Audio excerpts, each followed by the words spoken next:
من 7 سالی من خواندنی بیا قرآنه اما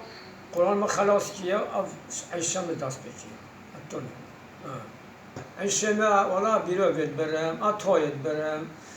از شقاقت برم از گلت اشتی واسه از بیاویدید برم تشتغل بزنم بله مثلا جبو بیرو و وقتی یک بهره تو چت بیجه تو چه آیاتت خوینه تشکی گرتیا ولا آیات ما خواندن یا ما خواندگش خواه مش ما خواهد یا ما گفت آیات ها بیرو بیان او آیات از به آیات شوار بیجم بسم الله الرحمن الرحیم ام ابرموا امرا فإنهم مبرمون ام يحسبون أننا لا نسمع سرهم ونجواهم بلى ورسلنا لديهم يكتبون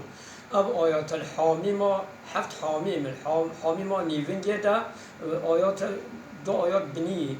آیات نه آیات بنی آیات یاد یا بابناوه الویرنا تبینن انسان هرچی چیزا بله تو چند جورایت خوینه پیوت پفتی سه جورا تر خونده پیوت ته چهجه سوابه ته چهجه سوابه چند دو بیرو ته چهجه سوابه ته به آیات سه جورا بیج پفتی بیرو روزا چهارشه میچین بیرو چهارشه میپته بریم بله اوندی اما هیچ روزا هیچ شبا چی بیرو روزا چهارشنبه اما وقت گفتم بیج چهارشنبه یا بیرو بیا ve mesela çarşamba amniz o mesela ve çiğ çünkü çarşamba bize çarşamba dedi. Ona hamle roja kodey bize am roja bize çarşamba. تا جانو جاوران دیا روزه دی Nö menajam. Ona çarşamba hacete haraca al bize çarşamba var. Çarşamba tin şöyle mit ki bize çarşamba var az evvel. تو چند جورات بره Valla ama se joro sirek. Se joro sirek hacı se çarşamba sirek. Am çarşamba diyordu. سه چهارشنبه سه جان بریم. سوخت به والا گلجه سوخت بنو گلجه نو پاریزن هنجه نو پاریزن فیوم نوتن هنجه هله بیتن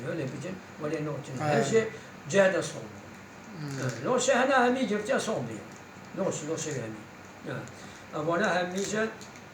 وانا آیات قرآنه نه از کیس خوان بیشه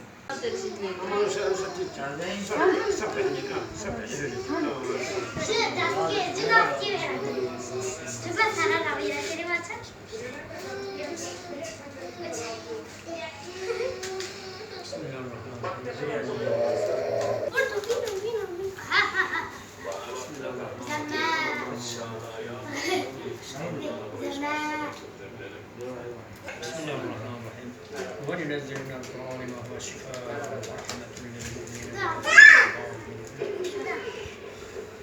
سلامة